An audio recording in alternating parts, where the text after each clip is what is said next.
ಹಾಲೊಬ್ಬಟ್ಟು ತಿಂದರೆ ಜೀರ್ಣಕ್ಕೆ ಬರೋದಿಲ್ಲ, ಗ್ಯಾಸ್ಟ್ರಿಕ್ ಆಗುತ್ತೆ ಅಂತ ಅನ್ನೋರು ನಿಮ್ಮ ಮನೇಲಿ ಕೂಡ ಇದ್ದರೆ ನೀವು ಕೂಡ ಈ ರೀತಿ ಒಂದ್ಸತಿ ಮಾಡಿ ನೋಡಿ. ಈ ಯುಗಾದಿ ಹಬ್ಬಕ್ಕೆ ಈ ರೀತಿ ಹಾಲೊಬ್ಬಟ್ಟನ್ನ ಮಾಡಿ ನೋಡಿ, ತುಂಬಾ ಚೆನ್ನಾಗಿರುತ್ತೆ. ಅದೇ ರೀತಿ ಗ್ಯಾಸ್ಟ್ರಿಕ್ ಆಗಲ್ಲ ಮತ್ತು ಬೇಗನೆ ಜೀರ್ಣಕ್ಕೆ ಬಂದುಬಿಡತ್ತೆ.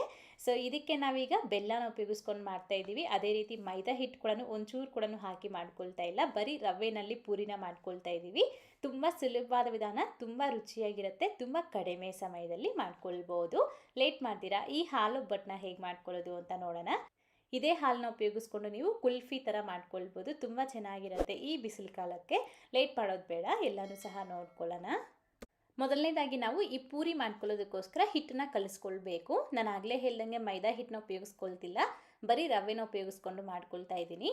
ಈ ರೀತಿ 1 ಬೌಲ್ ಆಗುವಷ್ಟು ಚಿರೋಟಿ ರವೆನ ಹಾಕ್ಕೊಳ್ಳಿ, ಸಣ್ಣ ರವೆ. ಈ ಚಿರೋಟಿ ರವೆನ ಹಾಕ್ಕೊಂಡು ಮತ್ತು ಇದಕ್ಕೆ 1 ಟೇಬಲ್ ಸ್ಪೂನ್ ಆಗುವಷ್ಟು ಗೋಧಿ ಹಿಟ್ಟನ್ನ ಹಾಕ್ಕೊಳ್ಳಿ. ತುಂಬ ಚೆನ್ನಾಗಿ ಹೆಲ್ಪ್ ಆಗುತ್ತೆ ಈ ರೀತಿ ನಾವು 1 ಟೇಬಲ್ ಸ್ಪೂನ್ ಆಗುವಷ್ಟು ಗೋಧಿ ಹಿಟ್ಟು ಹಾಕೋದ್ರಿಂದ. ಈ ಥರ ಗೋಧಿ ಹಿಟ್ಟು ಹಾಕ್ಕೊಂಡು ಒಂದೇ ಒಂದು ಚಿಟಿಕೆ ಆಗುವಷ್ಟು ಉಪ್ಪು ಕೂಡ ಹಾಕ್ಕೊಂಡು 1 ಟೇಬಲ್ ಸ್ಪೂನ್ ಆಗುವಷ್ಟು ಎಣ್ಣೆ ಹಾಕ್ಕೊಳ್ಳಿ. ಎಣ್ಣೆ ಅನ್ನೋದು ಕಂಪಲ್ಸರಿಯಾಗಿ 1 ಟೇಬಲ್ ಸ್ಪೂನ್ ಆಗುವಷ್ಟು ಹಾಕ್ಕೊಳ್ಬೇಕು. ಎಣ್ಣೆ ಹಾಕ್ಕೊಂಡು ಚೆನ್ನಾಗಿ ಈ ರೀತಿ ಬೇದಲ್ಲಿ ತುರಿಸಿರೋ ಹಾಗೆ ಕೈಯಲ್ಲಿ ಚೆನ್ನಾಗಿ ಪ್ರೆಸ್ ಮಾಡ್ತಾ ಮಿಕ್ಸ್ ಮಾಡ್ಕೊಳ್ಳಿ. ಮೊದಲು ಈ ಥರ ರವೆಗೆ ಚೆನ್ನಾಗಿ ಎಣ್ಣೆ ಅನ್ನೋದು ಮಿಕ್ಸ್ ಆಗೋ ರೀತಿ ಚೆನ್ನಾಗಿ ಮಿಕ್ಸ್ ಮಾಡ್ಕೊಂಡಿದ್ದ ನಂತರ ಮತ್ತೆ ಈಗ ಒಂದು ಸ್ವಲ್ಪ ನೀರನ್ನ ಸೇರಿಸ್ಕೊಂಡು ಕೈಯಲ್ಲಿ ಚೆನ್ನಾಗಿ ಪ್ರೆಸ್ ಮಾಡ್ಕೊಳ್ತಾ ನಾದ್ಕೊಂಡು ಒಂದು 5ರಿಂದ 6 ನಿಮಿಷಗಳ ಕಾಲ ಚೆನ್ನಾಗಿ ಮಿಕ್ಸ್ ಮಾಡ್ಕೊಳ್ಬೇಕು ಹಿಟ್ಟನ್ನ. ರವೆ ಆಗಿರೋದ್ರಿಂದ ನಮಗೆ ಚೆನ್ನಾಗಿ ನೀರು ಅನ್ನೋದು ಸ್ವಲ್ಪ ಅಬ್ಸರ್ವ್ ಮಾಡ್ಕೊಳ್ತಾ ಇರುತ್ತೆ. ಹಾಗಾಗಿ ಸ್ವಲ್ಪ ನೀರನ್ನ ಹಾಕ್ಕೊಂಡು ಚೆನ್ನಾಗಿ ನಾದ್ಕೊಂಡು ಮಿಕ್ಸ್ ಮಾಡ್ಕೊಳ್ಬೇಕು. ಮೈದಾ ಹಿಟ್ಟಾದ್ಲಾದರೂ ನೀವು ಮಾಡ್ಕೊಳ್ಬೋದು, ರವೆ ಬದಲಾಗಿ ನೀವು ಮೈದಾ ಹಿಟ್ಟು ಹಾಕಿ ಮಾಡ್ಬೋದು. ಮೈದಾ ಹಿಟ್ಟಲ್ಲಿ ಬೇಕಾದರೂ ನೀವು ರವೆನ ಸೇರಿಸಿ ಆದರೂ ಮಾಡ್ಕೊಳ್ಬೋದು, ಹೇಗಾದರೂ ಸರಿ. ಈ ರೀತಿ ನಾವು ಈ ಕನ್ಸಿಸ್ಟೆನ್ಸಿಗೆ ಹಿಟ್ಟನ್ನ ಕಲಿಸ್ಕೊಳ್ಬೇಕು.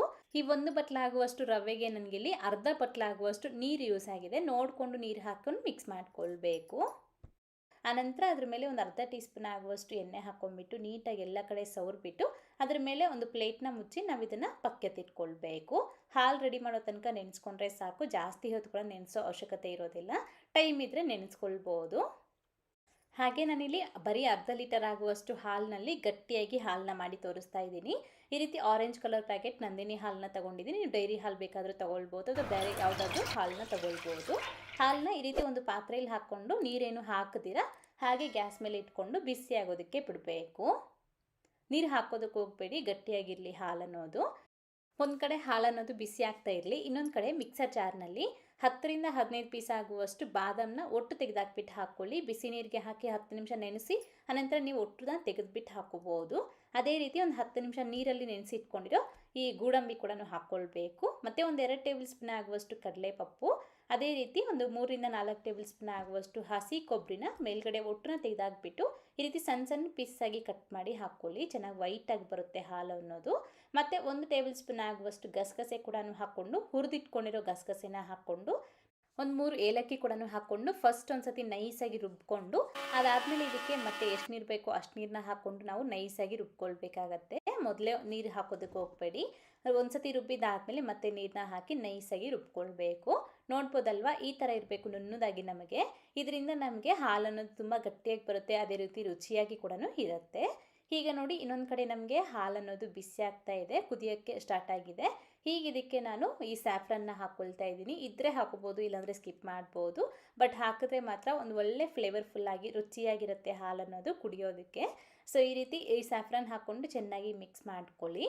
ಮತ್ತು ಈಗ ಇದಕ್ಕೆ ನಾವು ಫಸ್ಟ್ ಏನು ರುಬ್ಬಿ ಎತ್ತಿಟ್ಕೊಂಡಿದ್ವಲ್ಲ ಈ ಗೋಡಂಬಿ ಪೇಸ್ಟು, ಸೊ ಎಲ್ಲ ಹಾಕಿ ರುಬ್ಕೊಂಡಿದ್ವಲ್ಲ ಅದನ್ನು ಹಾಕ್ಕೊಳ್ಬೇಕು. ಅದೆಲ್ಲನೂ ಹಾಕ್ಕೊಂಡು ಮತ್ತೆ ನೀರು ಎಷ್ಟು ಬೇಕು ಅಂತ ನೋಡಿಕೊಂಡು ಅಷ್ಟು ನೀರನ್ನ ಹಾಕ್ಕೊಳ್ಳಿ. ನಾನಿಲ್ಲಿ ಸ್ವಲ್ಪ ಹಾಲನ್ನ ಗಟ್ಟಿಯಾಗಿ ಮಾಡ್ಕೊಳ್ತಾ ಇದ್ದೀನಿ, ಚೆನ್ನಾಗಿರುತ್ತೆ ಅಂತ ಅಂದ್ಬಿಟ್ಟು. ಸೊ ನಿಮ್ಗೆ ಯಾವ ಥರ ಬೇಕೋ ನೀವು ಆ ಥರ ಇನ್ನು ಸ್ವಲ್ಪ ನೀರು ಬೇಕಿದ್ದರೆ ಹಾಕ್ಕೊಂಡು ಮಿಕ್ಸ್ ಮಾಡ್ಕೊಳ್ಬೋದು. ಈ ರೀತಿ ಅದು ಕೂಡ ಹಾಕ್ಕೊಂಡು ಚೆನ್ನಾಗಿ ಮಿಕ್ಸ್ ಮಾಡಿಬಿಟ್ಟು ಒಂದು 3ರಿಂದ 4 ನಿಮಿಷ ನಾವು ಚೆನ್ನಾಗಿ ಕುದಿಸ್ಕೊಳ್ಬೇಕಾಗತ್ತೆ. ನೀವು ಇದಕ್ಕೆ ಸ್ವಲ್ಪ ಕಲರ್ಫುಲ್ಲಾಗಿ ಬೇಕು ಅನ್ನೋದಾದರೆ ಸ್ವಲ್ಪ ಅರಿಶಿಣದ ಪುಡಿಗಳನ್ನು ಹಾಕ್ಕೊಳ್ಬೋದು. ಚೆನ್ನಾಗಿ ಒಂದು ಒಳ್ಳೆ ಕಲರ್ ಬರುತ್ತೆ ಹಾಲು ಅನ್ನೋದು. ಈ ಥರ 3-4 ನಿಮಿಷ ನಾನು ಇದನ್ನ ಕುದಿಸ್ಕೊಂಡಿದ್ದೀನಿ. ಚೆನ್ನಾಗಿ ಗಟ್ಟಿಯಾಗಿ ಕೂಡ ಹಾಲು ಅನ್ನೋದು ರೆಡಿಯಾಗಿದೆ. ಹೀಗಿದಕ್ಕೆ ನಾನು ಬೆಲ್ಲನ ಹಾಕ್ಕೊಳ್ತಾ ಇದ್ದೀನಿ. ಬೆಲ್ಲ ಹಾಕೋದಕ್ಕೆ ಮುಂಚೆ ಗ್ಯಾಸ್ನ ಲೋ ಫ್ಲೇಮ್ ಮಾಡ್ಕೊಂಬಿಟ್ಟು ಆನಂತರ ಇದಕ್ಕೆ ನಾವು ಬೆಲ್ಲನ ಹಾಕ್ಕೊಳ್ಬೇಕು. 1 ಬಟ್ಲಾಗುವಷ್ಟು ಬೆಲ್ಲನ ಸಣ್ಣದಾಗಿ ಕಟ್ ಮಾಡ್ಕೊಂಡು ಹಾಕ್ಕೊಳ್ಳಿ. ನೋಡ್ಬೋದು ಎಷ್ಟು ಹಾಕಿದ್ದೀನಿ ಅಂತಂದ್ಬಿಟ್ಟು. ಅಥವಾ ನಿಮ್ಮ ಸ್ವೀಟ್ ತಗಾಗೆ ನೀವು ಬೆಲ್ಲನ ಹಾಕ್ಕೊಳ್ಬೋದು. ಬೆಲ್ಲದ ಬದಲಾಗಿ ನೀವು ಸಕ್ಕರೆ ಕೂಡ ಯೂಸ್ ಮಾಡ್ಬೋದು, ಅಥವಾ ಎರಡೂ ಸ್ವಲ್ಪ ಹಾಕಿ ಆದರೂ ಮಾಡ್ಬೋದು. ಬೆಲ್ಲ ಹಾಕ್ಕೊಂಡು ಒಂದು 2-3 ನಿಮಿಷ ಕುದಿಸ್ಕೊಂಡಿದ್ದಾದಮೇಲೆ ಗ್ಯಾಸ್ ಆಫ್ ಮಾಡ್ಕೊಂಬಿಡಿ. ಅದಾದಮೇಲೆ ಇದಕ್ಕೆ ನೀವು ಬೇಕು ಅಂತಂದರೆ ಸಣ್ಣದಾಗಿ ಕಟ್ ಮಾಡ್ಕೊಂಡಿರೋ ಡ್ರೈ ಫ್ರೂಟ್ಸ್ ಕೂಡ ಹಾಕಿ ಇಟ್ಕೊಳ್ಬೋದು, ಚೆನ್ನಾಗಿರುತ್ತೆ. ನಮಗೀಗ ಹಾಲು ಅನ್ನೋದು ರೆಡಿಯಾಗಿದೆ. ನೋಡಿದ್ರಲ್ವ ಎಷ್ಟು ಸಿಂಪಲ್ಲಾಗಿ ಮಾಡ್ಕೊಳ್ಬೋದು ಅಂತ.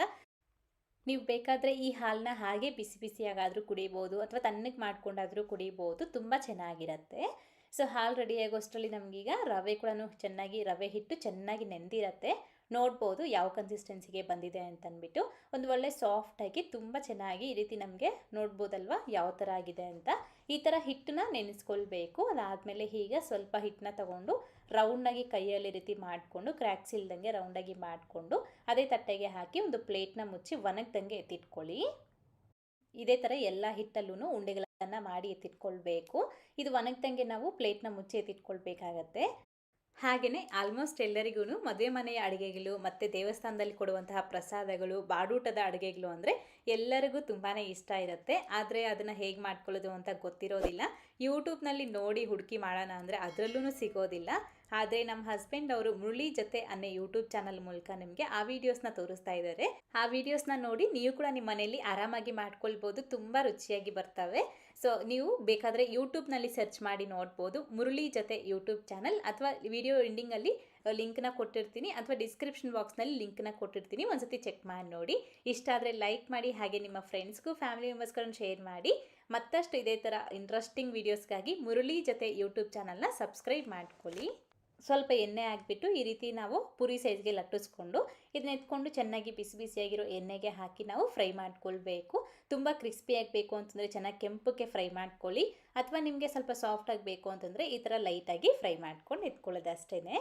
ಹಾಗೆಯೇ ಇನ್ನೊಂದು ವಿಷಯ ಏನು ಅಂದರೆ, ನಿಮ್ಗೆ ಈ ಥರ ಪೂರಿ ಥರ ಉಬ್ಬೋದು ಬೇಡ ಅನ್ನೋದಾದರೆ ನೀವು ಈ ವಿಧಾನದಲ್ಲಿ ಮಾಡ್ಕೊಳ್ಬೋದು.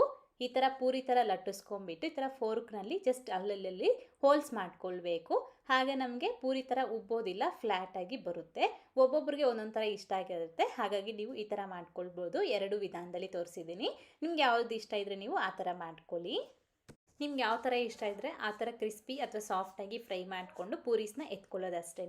ಇದೇ ವಿಧಾನದಲ್ಲಿ ನಾವು ಎಲ್ಲನೂ ಸಹ ಮಾಡ್ಕೊಳ್ಳೋದು.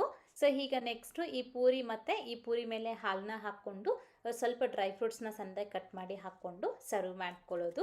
ತುಂಬ ಚೆನ್ನಾಗಿರುತ್ತೆ. ಬಿಸಿ ಬಿಸಿಯಾಗಿ ಆದರೆ ತಿನ್ಬೋದು ಅಥವಾ ಫ್ರಿಜ್ನಲ್ಲಿ ಇಟ್ಕೊಂಡಾದರೂ ತಿನ್ಬೋದು. ತುಂಬ ಚೆನ್ನಾಗಿರುತ್ತೆ ಟೇಸ್ಟ್ ಮಾತ್ರ.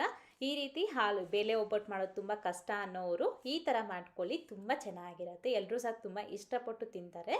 ಸೊ ಈ ಥರ ನೀವು ಈ ಹಾಲನ್ನ ಹಾಕಿ ಬಿಸಿ ಬಿಸಿಯಾಗಾದರೂ ಕುಡಿಬೋದು, ಅಥವಾ ಇದೇ ಹಾಲನ್ನ ಈ ರೀತಿ ನೀವು ಕವರ್ ಮಾಡಿಬಿಟ್ಟು ಡೀಪ್ ಫ್ರಿಜ್ನಲ್ಲಿ ಇಟ್ಕೊಂಡ್ರೆ ನಮಗೆ ಕುಲ್ಫಿ ಥರ ಕೂಡ ರೆಡಿಯಾಗುತ್ತೆ. ಕುಲ್ಫಿ ಫ್ಲೇವರ್ನಲ್ಲಿರುತ್ತೆ ಇದರ ಒಂದು ನಮಗೆ. ಸೊ ನೋಡ್ಬೋದಲ್ವಾ ಎಷ್ಟು ಸೂಪರಾಗಿ ನಮಗೆ ಹಾಲೊಬ್ಬಟ್ಟು ರೆಡಿಯಾಗಿದೆ. ನೀವು ಕೂಡ ನಿಮ್ಮ ಮನೇಲಿ ಟ್ರೈ ಮಾಡಿ, ಮಾಡಿದಾದ್ಮೇಲೆ ಹೇಗೆ ಬಂತು ಅಂತ ಮರೀದೆ ಕಾಮೆಂಟ್ ಮಾಡಿ. ಹಾಗೆ ಇವತ್ತಿನ ವಿಡಿಯೋ ಇಷ್ಟಾದರೆ ಲೈಕ್ ಮಾಡಿ, ನಿಮ್ಮ ಫ್ರೆಂಡ್ಸ್ಗೂ ಫ್ಯಾಮಿಲಿ ಮೆಂಬರ್ಸ್ಗಳನ್ನು ಶೇರ್ ಮಾಡಿ.